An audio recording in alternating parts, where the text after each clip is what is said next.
безжалостно время. Оно многое стирает в памяти. Оно все расставляет по своим местам, зачастую придавая забвению то, что еще совсем недавно казалось самым важным и значительным, и оставляя только то, что имеет не мнимую, а истинную человеческую ценность. Испытание временем, оно как современный полиграф, который не ошибается, который невозможно обмануть, как бы этого ни хотелось. Бимболат Ватаев, или Бибо, как его звали родные, друзья, коллеги, а в Осетии буквально все. Его нет с нами уже немало лет. Но спросите сегодня любого, кто был знаком с ним лично или видел его роли в театре и кино, и ваш собеседник обязательно расскажет вам, какое огромное впечатление с первых же минут произвел на него этот актер и человек. И это, и другое с большой буквы. Выдающейся, яркой личности, который в себе совмещал талантливого актера, режиссера, рассказчика удивительного, надежного друга, товарища. Это был человек, который совмещал в себе человека, который унаследовал лучшие традиции своего народа и в то же время получил образование всероссийское, европейское. Бимболат был удивительной личностью. О нем можно говорить очень долго и очень много. Но вот если кратко выделить какие-то основные черты, его профессиональные и человеческие черты, то я бы вот назвал высочайший профессионализм и высочайшие человеческие качества. Я вот на собственном опыте, работая со многими актерами, убедился в том, что первое и второе качество, они неотделимы. Если ты высокий профессионал, ты большой художник, то ты и высочайшей вершины личность. Вот таким был Бимболат. Невзирая на свои заслуги, он был простой, открытый человек. Вот вокруг него какая-то аура была положительная и воздействовал на людей. Значит, он с простым человеком общался точно так же, как с большим руководителем. Ему разницы не было. Был очень добродушный. Ну, он действительно тот величина, гигант, который передо мной, вот мы читали много сказок, как о нартах, нартовские эпосы. Он 2 метра 7 сантиметров рост у него, за 120 килограмм вес. И с этим, со своим весом, с этим, со своим ростом, конечно, соответствовал и сердцу. Благородный, добрый, порядочный человек. Такой Бибо Ватаев, такой человек, он, я не знаю, из какого нартского эпоса, мне кажется, вот все, что в земле было, энергетики какой-то, да, вот он все это в себя вобрал. Говоря о высшей степени профессионального мастерства, мы, как правило, прибавляем к названию профессии определение «от Бога».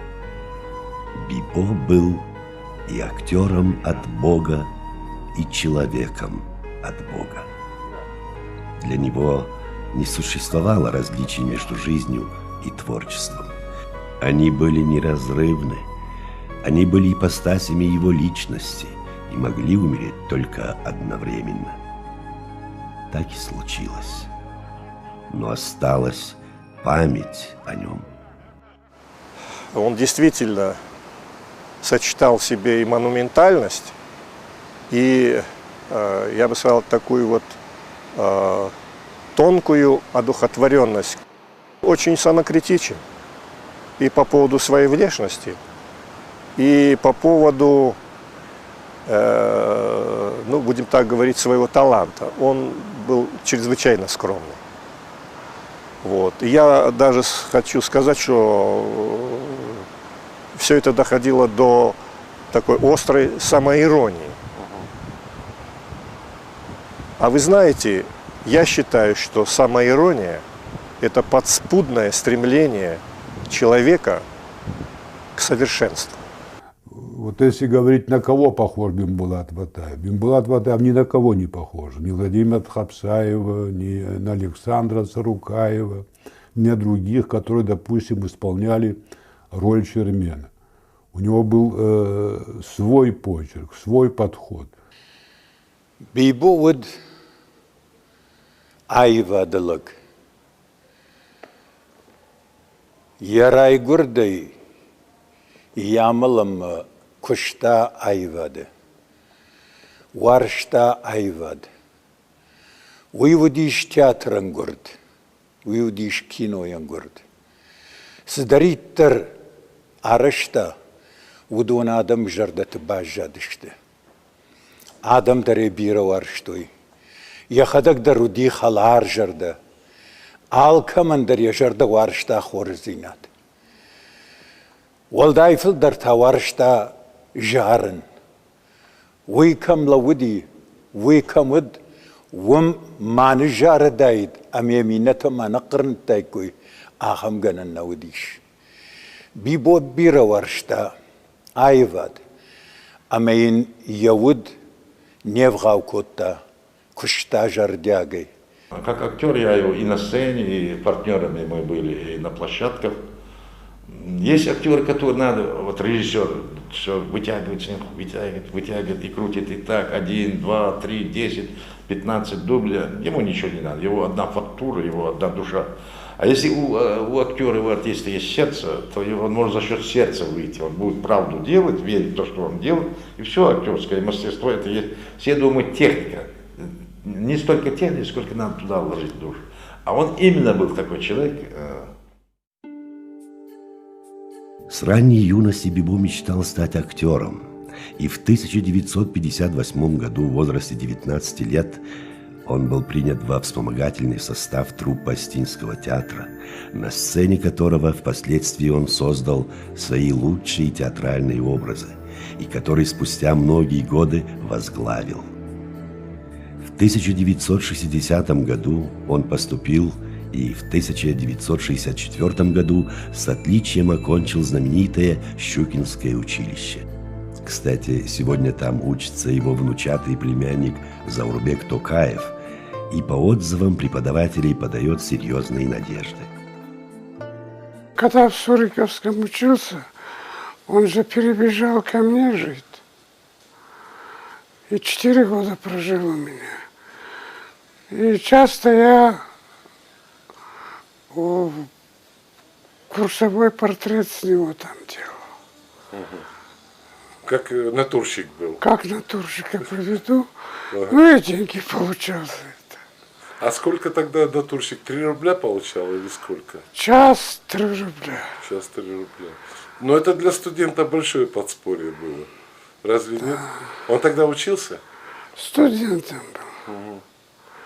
Но он всегда говорил так, рус. Хардайлон факасяхам актер маравайся. Наша первая встреча связана с училищем имени Щукина. Совершенно верно. При Вахтангском театре, где Бибо на 3-м курсе запускался, Юрий Петрович любимым запускался спектакль «Добрый человек и Сезуана» по пьесе Бертольда Брехта. И он участвовал в этом спектакле в главной мужской роли. Во-первых, очень красивый человек Бибо, особенно по молодости, такой мужской красотой. Широкие плечи, громадные руки. Вот даже так видно, насколько он был большим, да? Да. Выделял. Вообще какая-то стройный такой. Очень стройный, очень красивый человек. Волей судеб, значит, когда закончилась учеба, мы образовались в театре в нашем. Через довольно короткое время эта роль перепала мне. В силу того, что исполнитель этой роли Коля Губенко заболел, меня срочно ввели. Я вам должен сказать, что вот Губенко очень хорошо играл эту роль. Но я, грубо говоря, не то что посвятил эту роль Бибо, так нельзя сказать, но я все своровал у него, в общем-то. То есть я видимо, или потому что при мне он работал, это искалось все, как это будет, может быть, поэтому мне было легче отталкиваться от его рисунка, и я пытался подражать ему, честно говоря. Хотя, конечно, фактуры у нас разные. Там есть такая сцена в «Добром человеке», когда этот безработный летчик выговаривает, значит, мужчине, думает, что это мужчина, на самом деле это героиня, у которого с ней любовный роман, и он выговаривает, не понимая, что он говорит, ей же, что, мол, не приставай, не лезь в наши дела, и вообще молчи, я знаю, что с ней делать, я мужик, я знаю, что с бабой делать. А он говорит, она говорит, она вам покорна только потому что ей нравится, когда я ее хватаю. И вот это вот хватаю, забыл, громадные руки, вот как у орла, по метру каждый, и он так наступает на Зину Славин, хватаю. Я никак не мог этого. А затем у Бибо были роли. Причем и в театре, и в кино. Конечно, театральная сцена, тем более провинциальная, крайне редко может прославить имя актера за пределами родного города или республики. Но, пожалуй, нигде, кроме как в театре, он не смог бы овладеть всеми секретами профессии лицедея, дополнив свою фактурную, как говорят киношники, внешность, бесспорный врожденный талант и артистизм бесценным актерским опытом. К тому времени, когда кинорежиссер Борис Кумягаров, которого сам Бибо называл своим крестным отцом в кино, впервые пригласил его на главную роль в фильме «Хасан Арбакеш», сделавшую молодого астинского актера знаменитым. Ватаев уже был не просто талантливым и характерным, но и классным, опытным актером, умевшим и на сцене, и на съемочной площадке делать буквально все. Ватаеву, артисту с большой буквы, всегда были тесны рамки узкого амплуа, и он блестяще доказывал в театре и в кино свою беспредельную многоплановость. С самого начала не сложились отношения с властью. А с властью не сложились отношения потому, что не сложились отношения с главным режиссером Осетинского театра. Конфликт между ними возник до того, что для Бимбулата Ватаева сцена Осетинского театра была недостаточна, значит, ему нужен был больше простор. Он был востребован в России. Если помните, он начинал у Любимого. Он снимался в «Слове о полку Игореве». Он был востребован в Средней Азии. И когда он уезжал на съемки, это, естественно, вызывало раздражение у главного режиссера. Главного режиссера, который пользовался очень большой поддержкой и первого секретаря областного комитета партии Кабалоева, и секретаря по идеологии Агубе Кучиева, других руководителей республики. Поэтому долгое время Бимбулат Ватаев был преследуем властями. И мне, например, когда я стал заместителем председателя правительства и курировал культуру, пришлось переламывать вот это отношение к Бимбулату Ватаеву в сознании и Белары Мазаича Кабалоева и других руководителей. Вот, я помню звонок, который ночью поступил мне от Бенисона Кимягарова, который буквально умолял меня на 1 неделю отпустить на съемки Бимбулата Ватаева, потому что его заменить неким. Значит, собрались все остальные актеры, сделано все, но нету Бимбулата Ватаева. Я обещаю, значит, через неделю сам ему куплю билет и отправлю его в Осетию. Я позвонил, нашел Бимбулата Ватаева и сказал, чтобы он вылетал, что я все вопросы, связанные с его отъездом, беру на себя. И я на самом деле убедил и Хугаева, убедил и Агбе Георгиевича Кучиева, и Белара Мазаевича Кабалоева в том, что это было необходимо. И то, что Бимбулат Ватаев, актер Осетинского театра, представляет в Средней Азии, в России осетинскую культуру. Это не во вред осетинской культуре, а в поддержку. За свою творческую жизнь Бибо сыграл около полусотни театральных ролей и снялся почти в 40 фильмах. Навсегда в памяти всех, кто его видел на театральной сцене, останутся созданные им выдающиеся образы национальной, русской и зарубежной драматургии, Таймураза из «Легенды о любви», Чермена и Хашби из одноименных пьес, Данко из «Горящего сердца», Борахана из «Отверженного ангела», Асланбеков спектакль «Шармат и его сыновья», Горьковского «Луки», Софокловского «Царя Эдипа», шекспировских «Отелло» и «Короля Лира». Особенно яркие, монументально-эпические и поэтичные роли были сыграны им в кино. Хасана Арбакеша, Рустама, Чермена, Бируни, князя Кончака, кузнеца Махмуда. Бибо снискал всенародную любовь. Впервые о нем слышал еще, будучи мальчишкой. Я вырос в Средней Азии, и по его фильмам помню, вспоминаю. И осетинская диаспора, которая там жила, мы, мальчишки в том числе, гордились тем, что мы тоже земляки Бибо Ватаева. И мы говорим, мы осетины, мы его земляки, и гордились. К нему очень теплое отношение было среди таджиков. Он несколько фильмов снялся на таджик-фильме. Местное население боготворили его просто. Его называли главный басмач наш. По его ролям, значит. Вот. У нее работа там была, договоры у нее были. Один вот кончается Кемия, Гагаров, таджик, туркмен, узбек, казах, все эти, на расхват он был, на расхват был. Но если ты сюда переедешь, уже ты теряешь отношения. Если даже самолет, чтобы добраться в то время туда, это сложности были. И самолет, это уходил перелететь туда и сюда 3 дня. Теряешь. Но здесь, конечно, и осетины его любят. Но он был действительно из нартовского эпоса человек. Бибо бира бентану вахта айвадан иштейвод адаман. Адам жардама тыңсыди. Адам бира варштой.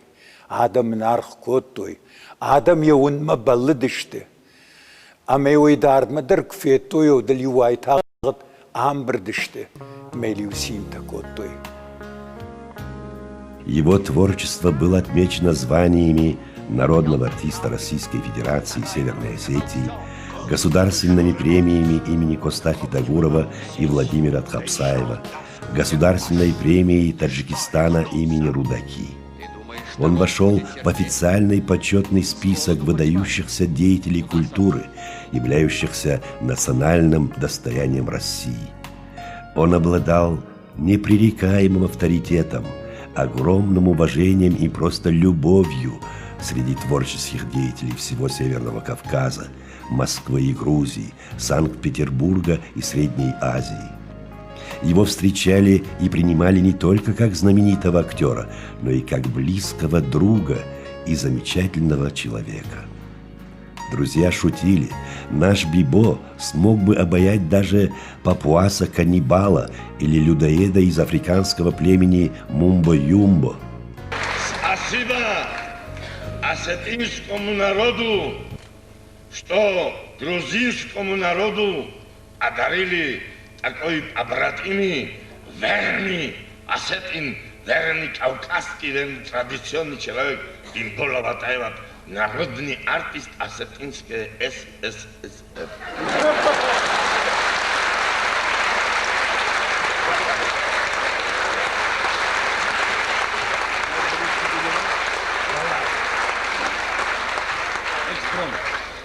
Экспромт. Это мы не репетировали. Однажды русский генерал, однажды русский генерал, по-кавказски проезжал, выпил вино по дороге, да, по-грузински запевал, да, Тая, тая, тая, вот тая, да. Абадила-да, абадила-хо, диндила-да, абадила-хо, диндила-диндила-диндила-диндила, диндила-диндила-диндила-диндила, тая, тая, тая, вот тая, да. Abadilaho, Abarelada, Abadilaho, Abadilaho, Dila, Dila, Dila, Dim, Dila, Dim, Dila, Dim, Dila, Dila, Dila,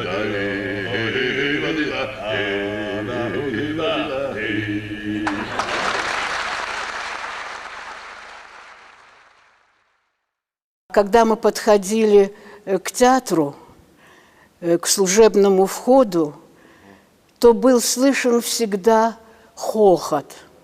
Это был уже знак того, что Ватаев и Бирагов в центре этого круга актерского, да. И они друг на друга сочиняли. Такой был всегда хохот. Это такая была, ну, атмосфера, что актеры после этого шли на репетицию с радостью. Ну, такая личность, как Бимболат, конечно же, была душой общества, любого, будь то это стадион, будь то это съемочная площадка, будь то это театральная площадка, или же это застолье. Он был душой всех мероприятий, в которых так или иначе он участвовал. Я вот вспоминаю, конечно, он любил собирать друзей у себя на даче. Я бывал у него, он зорко всегда следил за тем, как кто себя за столом ведет. Если ты там не допил, он моментально набрасывался на меня. Я говорил: ты почему так себя ведешь? Ты не видишь, что все бокалы выпиты, и мной тоже? Я ему ответил: Бимболат, ну что Бимболат? Ну, я говорю, мы с тобой в разных весовых категориях. Он рассмеялся и говорит: прощаю, пей как хочешь. Бибоима салхатты удыштан фанджуал куш, омил алхаттар удиш и варжон шит. Ирон адам сарамбон, махштам аланта байжаттакта. Махуамана каштарта на алантан шакад паштамашишу. Махуама йол тохканам жага йосы шит юкаттариттар бибо. Бибо ничего и никогда не делал в полсилы. Он просто не умел и не хотел жить иначе.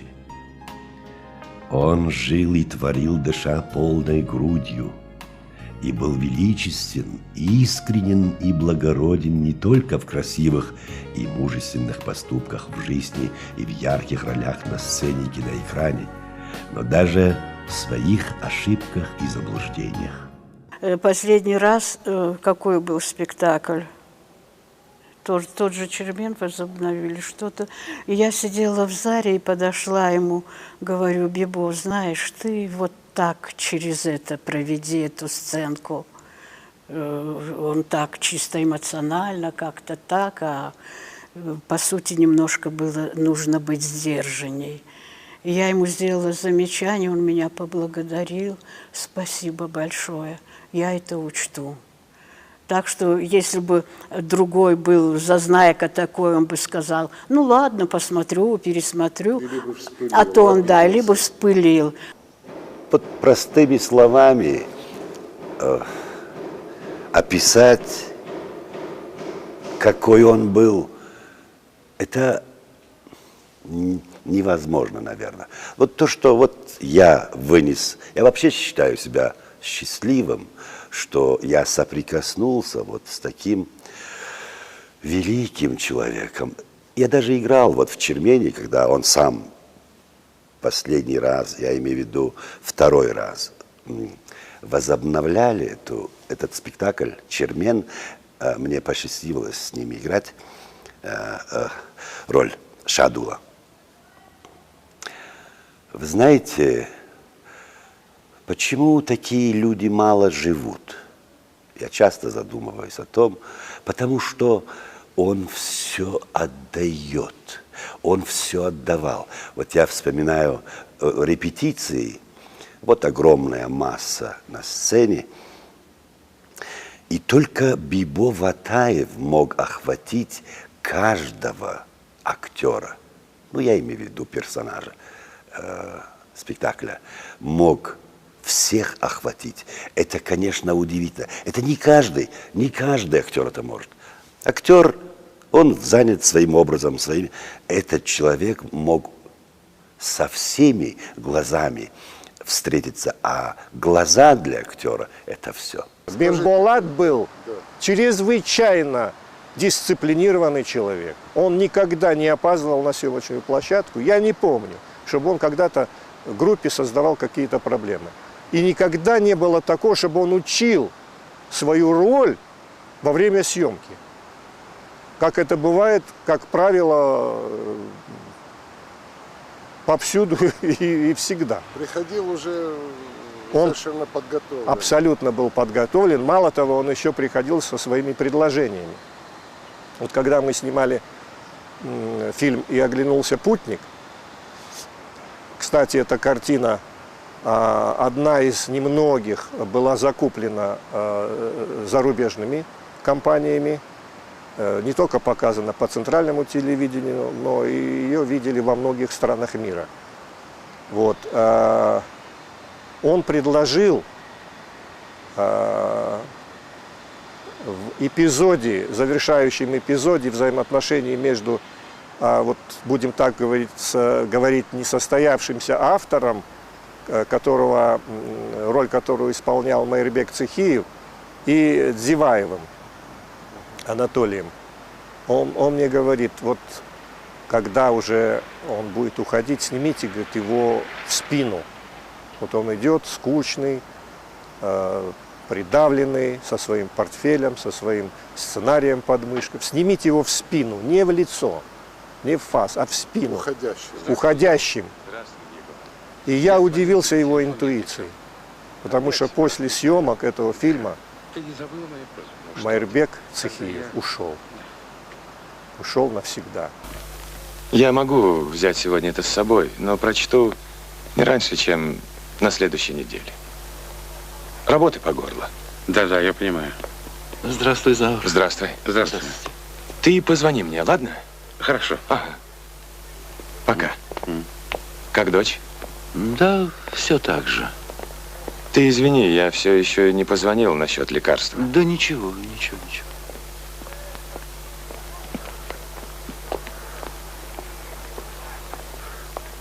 Вот это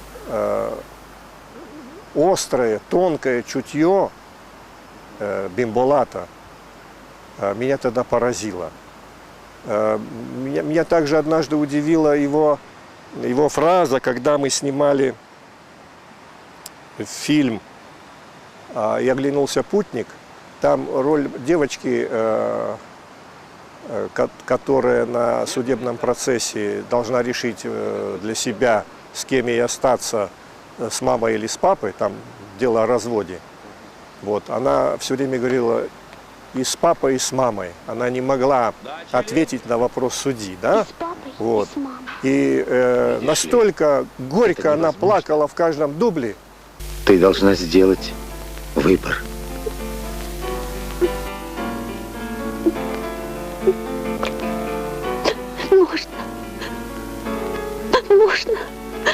Можно. Молодец, Леночка. Умница. Стоп, снято. Можно.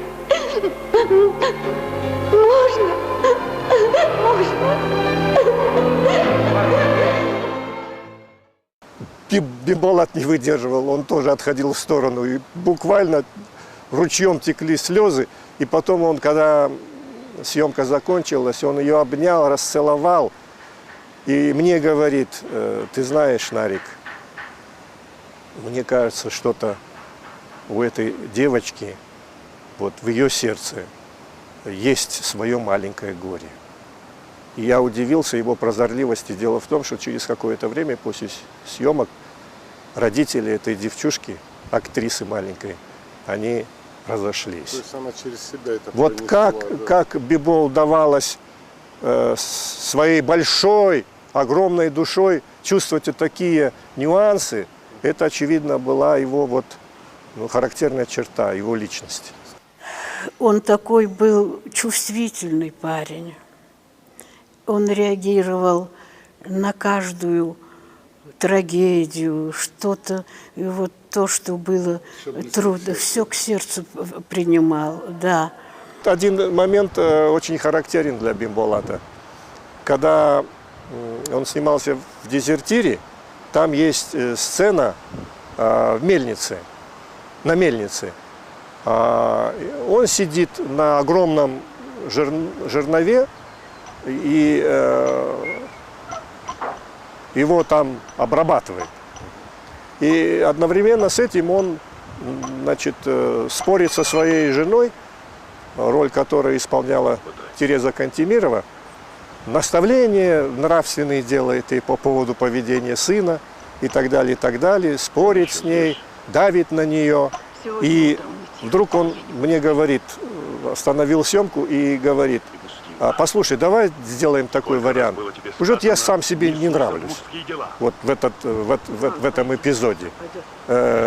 Уж очень я такой принципиальный в обычаях. Давай, говорит, надо мной немножко поиздеваемся, над ролью, я имею в виду. В самый, говорит, кульминационный момент, когда я выдаю своей жене, сделай так и потом обыграй в фильме, чтобы жернов, на котором я сижу, вдруг сильно завращался. Мы подумали и решили, да, невестка шла помолоть солод, и, не зная, что он там, открыла заслонку и пустила воду.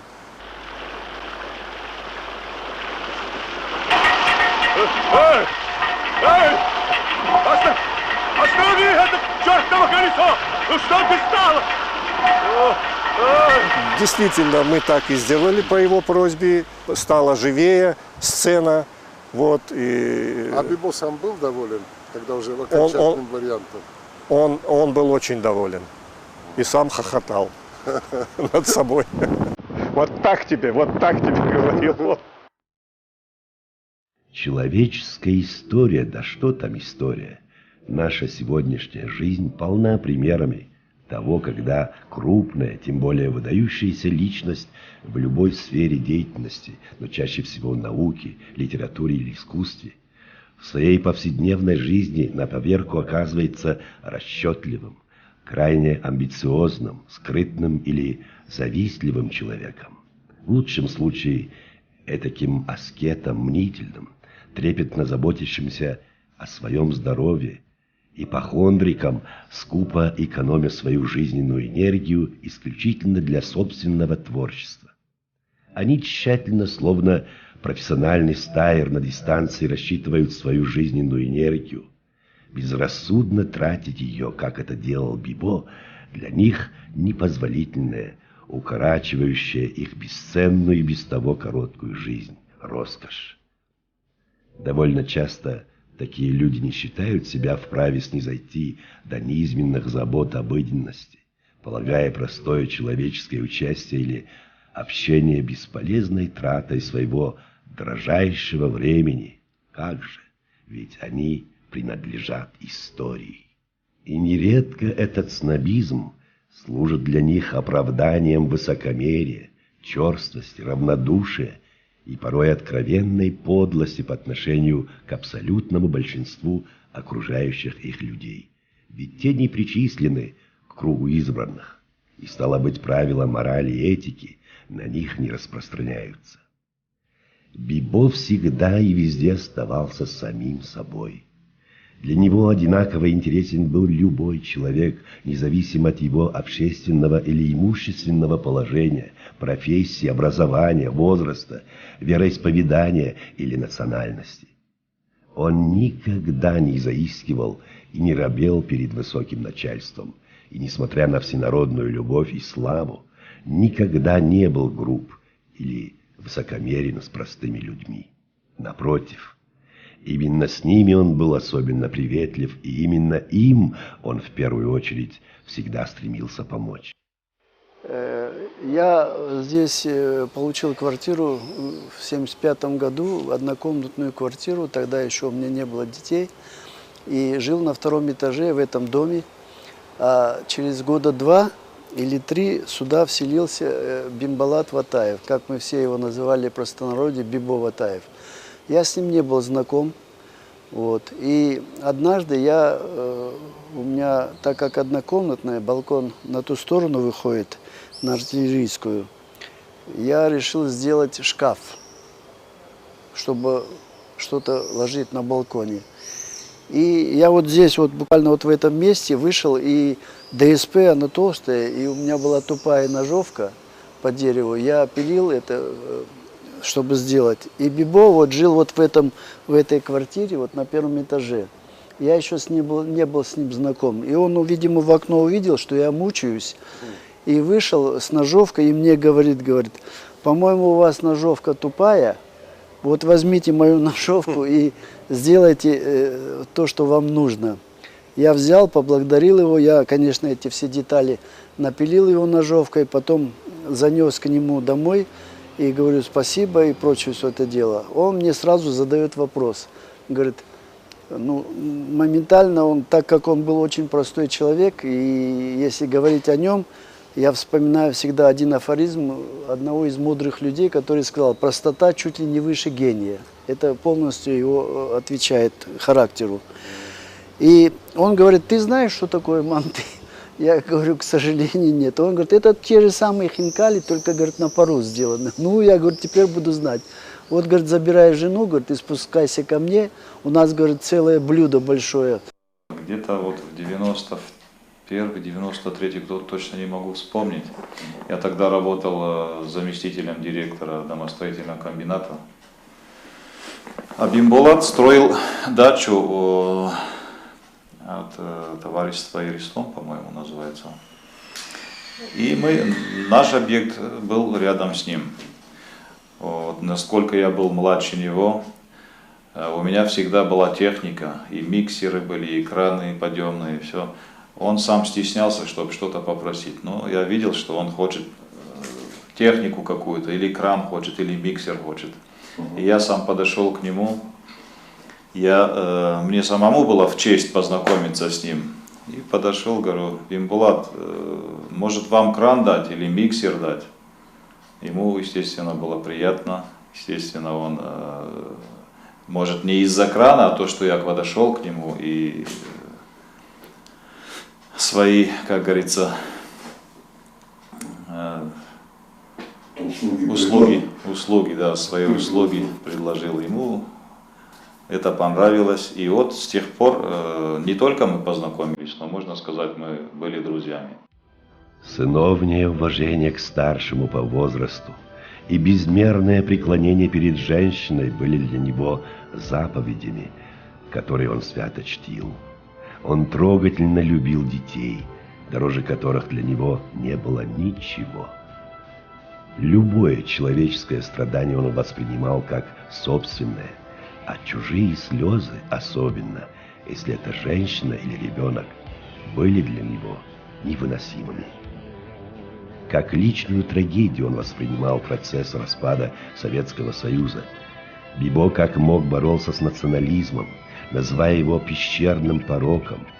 Он не мог понять, как современные цивилизованные люди, еще недавно жившие в единой дружной семье братских народов, могли убивать друг друга из-за принадлежности к другой национальности или иной религии. Высшим критерием оценки человека для него всегда были честность, щедрость, порядочность, мудрость, доброта и мужество. У него везде и всюду, на всем, как мы сегодня говорим, постсоветском пространстве были друзья, которыми он безмерно дорожил, не допуская даже мысли, что какой-то народ или этнос имеет право превосходства над всем остальным человечеством. Он тяжело и мучительно переживал кровавые события в Оше и Фергане, Баку и Сумгаите, Нагорном Карабахе, Алмате и Тбилиси, Вильнюсе и Риге, Южной Осетии и Абхазии. осетино-ингушский вооруженный конфликт и обе чеченские войны.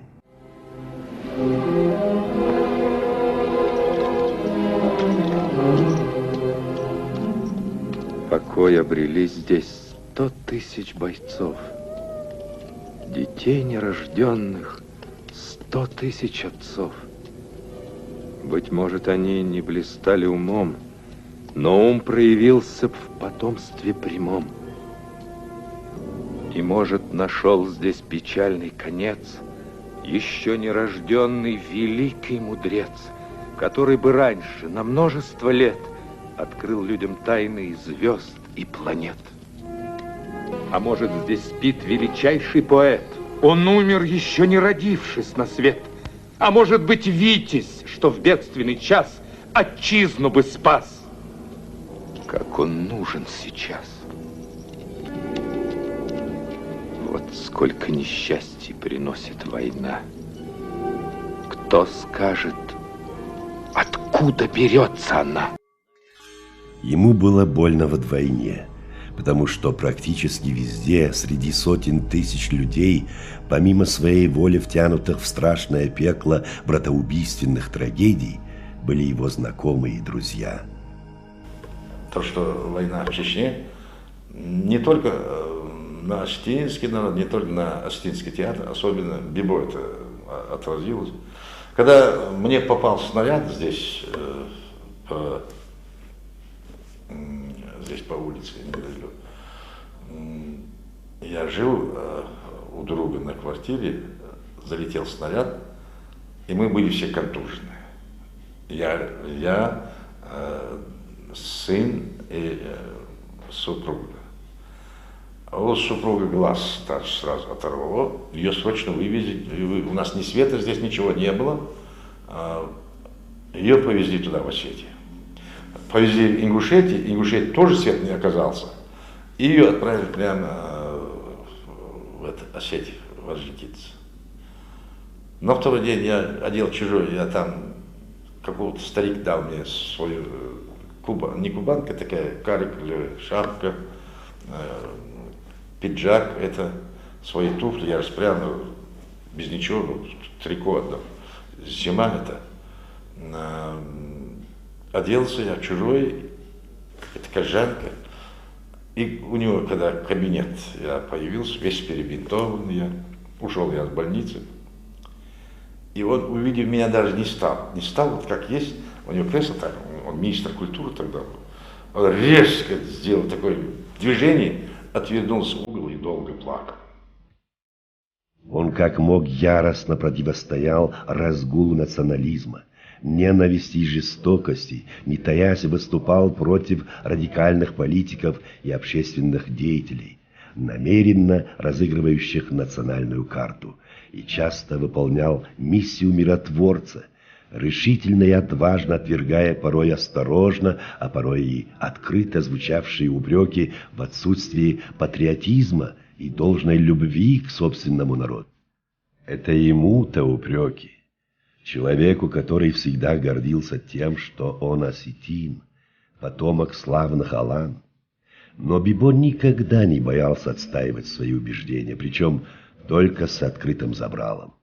Иначе он не умел.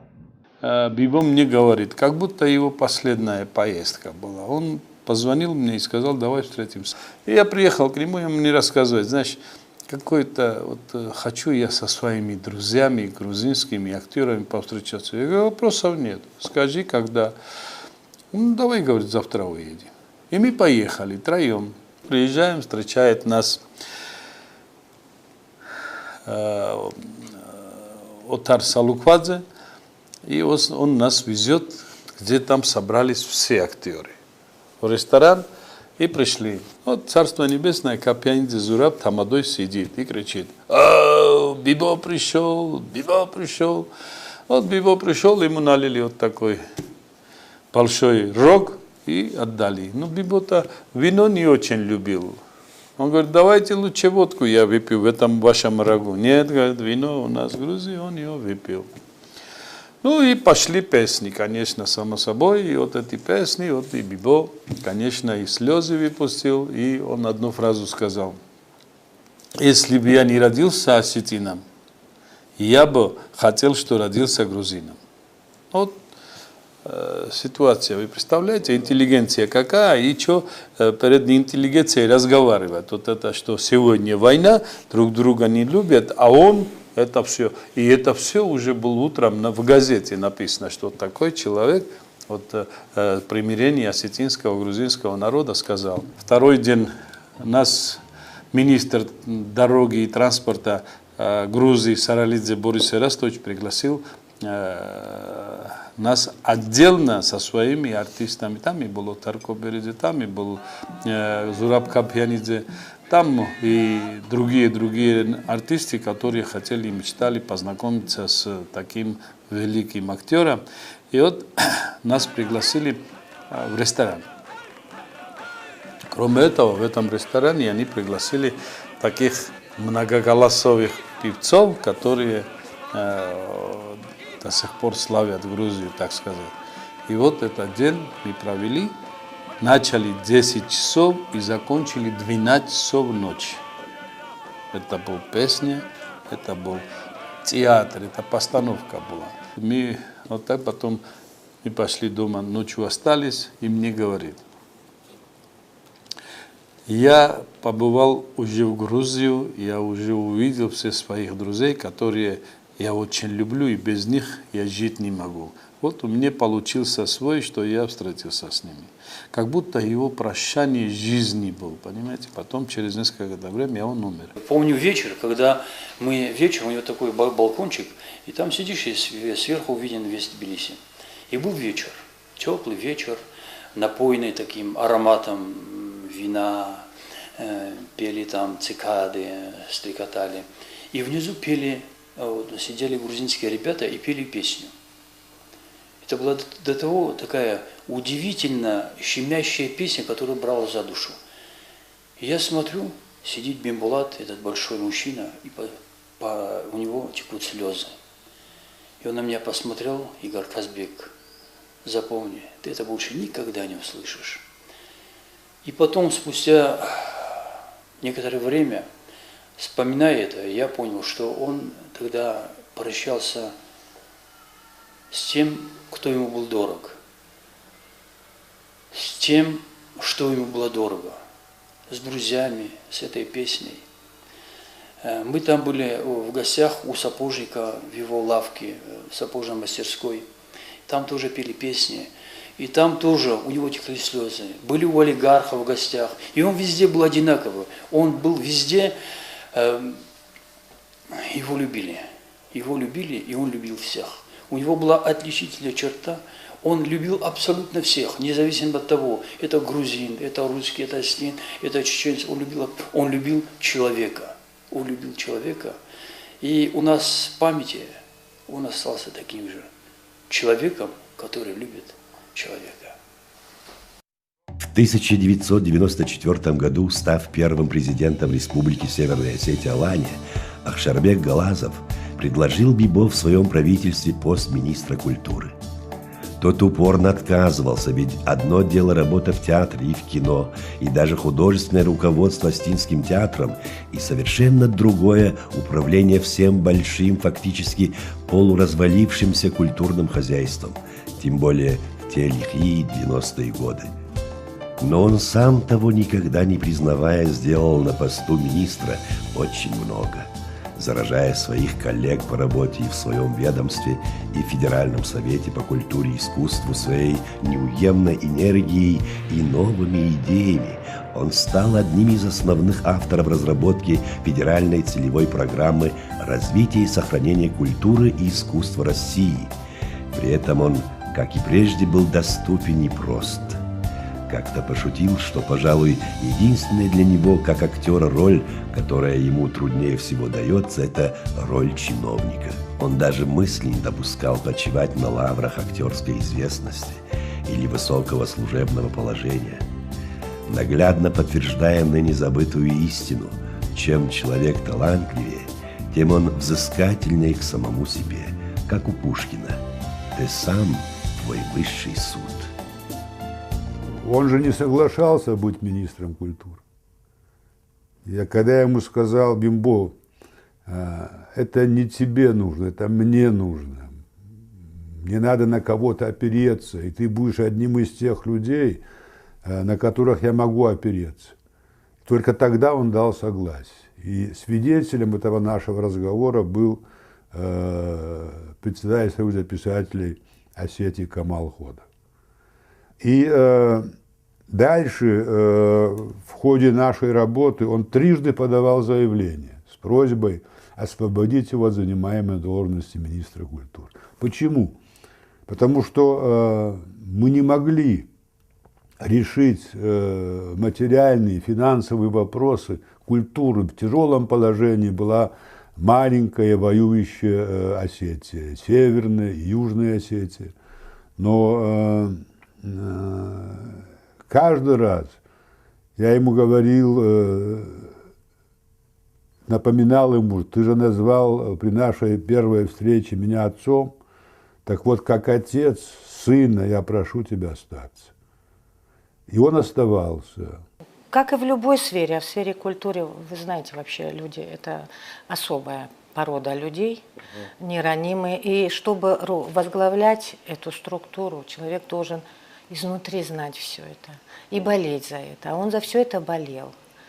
Хотя, он вам рассказывал об этом? Да, конечно, он же в таком состоянии иногда приходил: все, я не могу, там разруха, тем более в те времена. Поездил по клубам и приезжал в обморочном состоянии.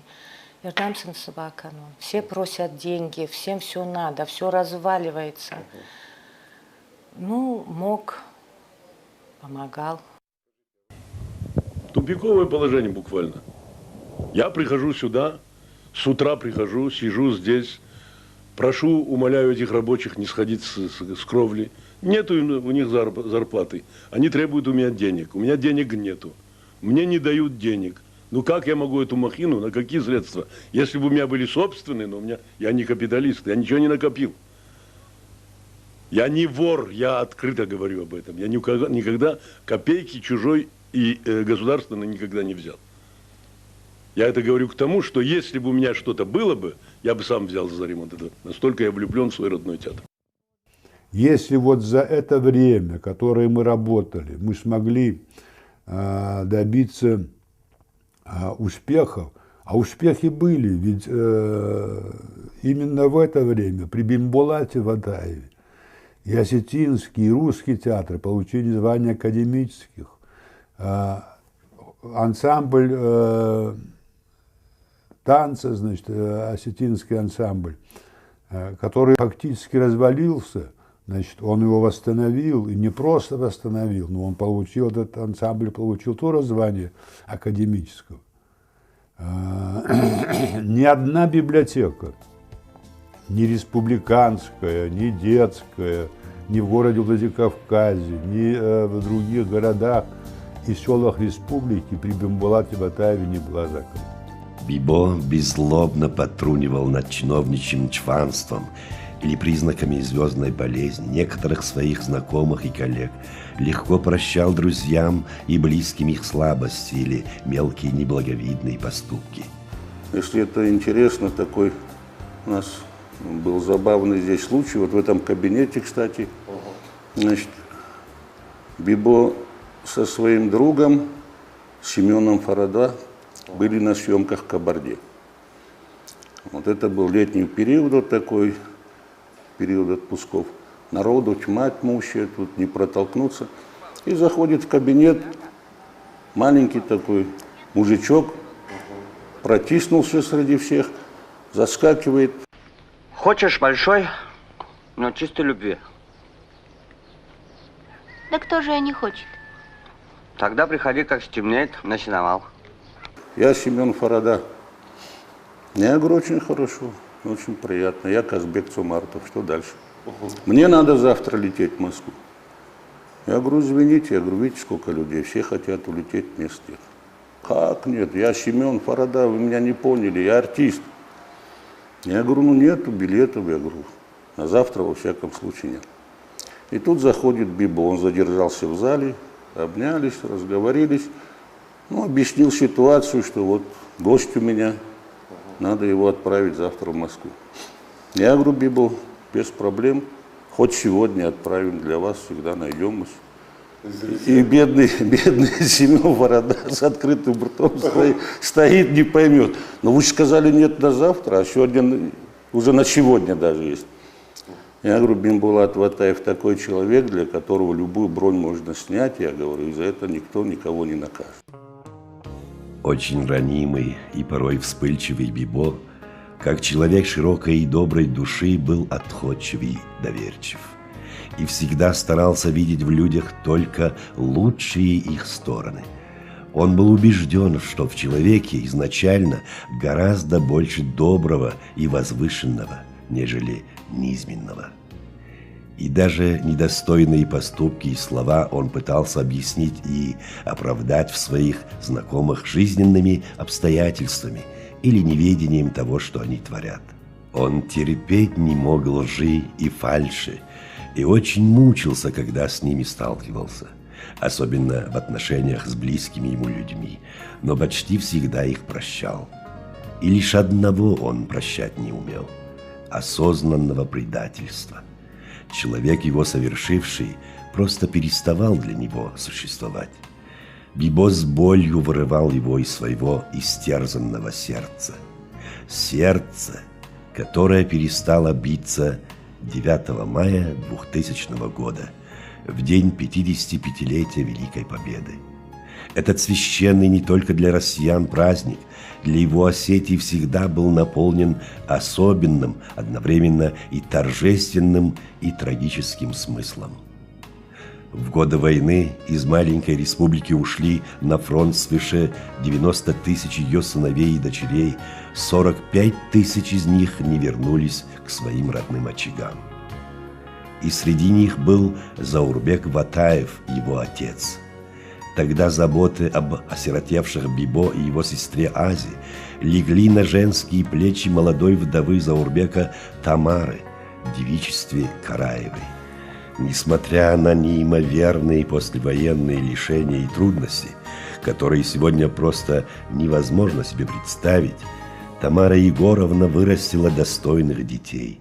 Бимбулат стал знаменитым актером, а Аза – любимой всеми своими учениками школьной учительницей. Я вспоминаю сейчас, мы играли с ним спектакль «Волчица», пьеса Николая Саламова. И там была песня, посвящена матери. Я там в образе матери как-то изображала, и вот пели эту песню. И когда пели эту песню, он всегда плакал. И очередной раз, незадолго до его смерти, шел этот спектакль. Я стояла за кулисами, он подошел ко мне, стал рядом и говорит: Вера, ты знаешь, я хочу записать эту песню. Эта песня – моя боль.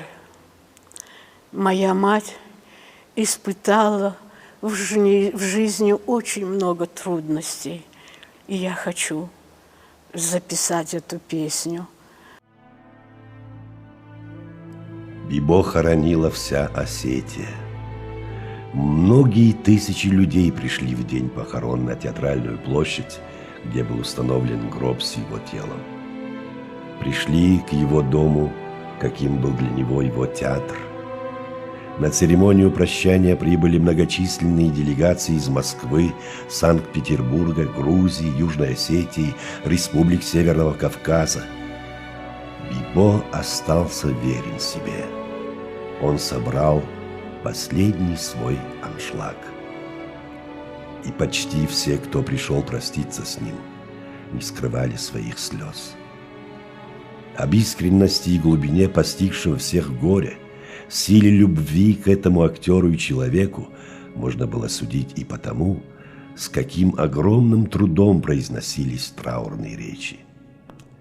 А приехавший на похороны, к сожалению, недавно также ушедший из жизни, близкий друг покойного, народный артист России Борис Хмельницкий и названный брат Бибо, народный артист Грузии Зураб Капианидзе, говоря о нем, просто плакали.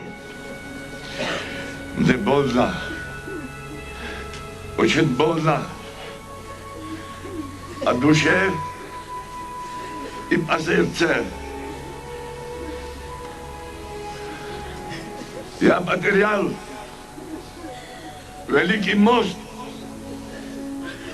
осетинского народа и грузинского народа в любви.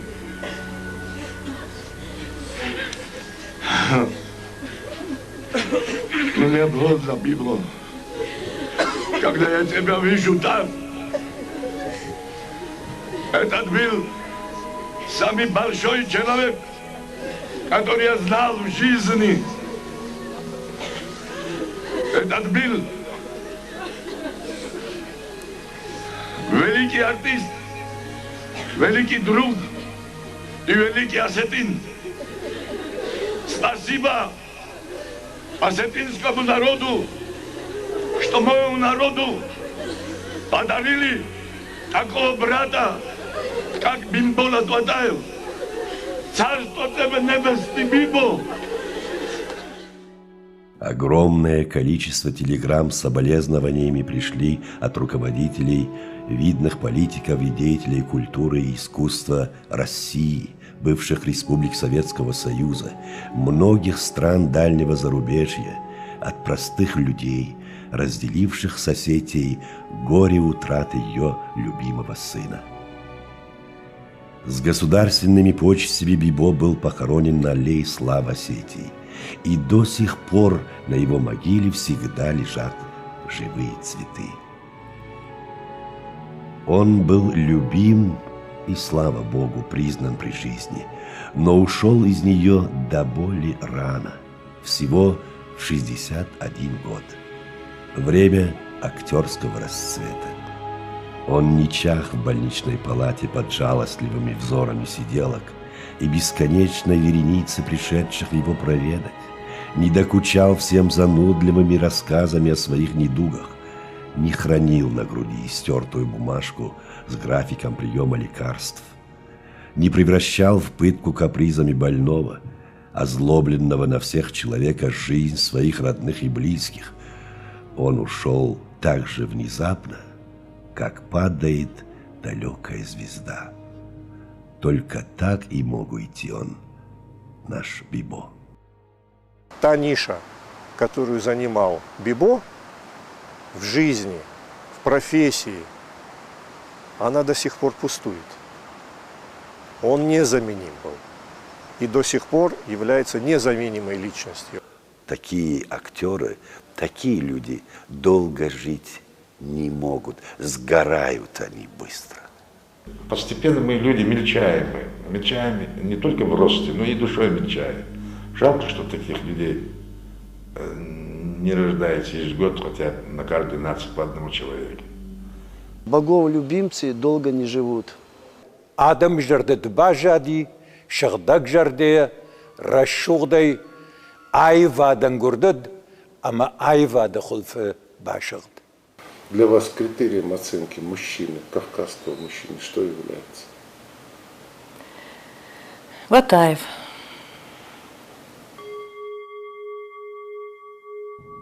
Порой кажется, что еще никто по-настоящему не проникся глубиной его жизни и творчества.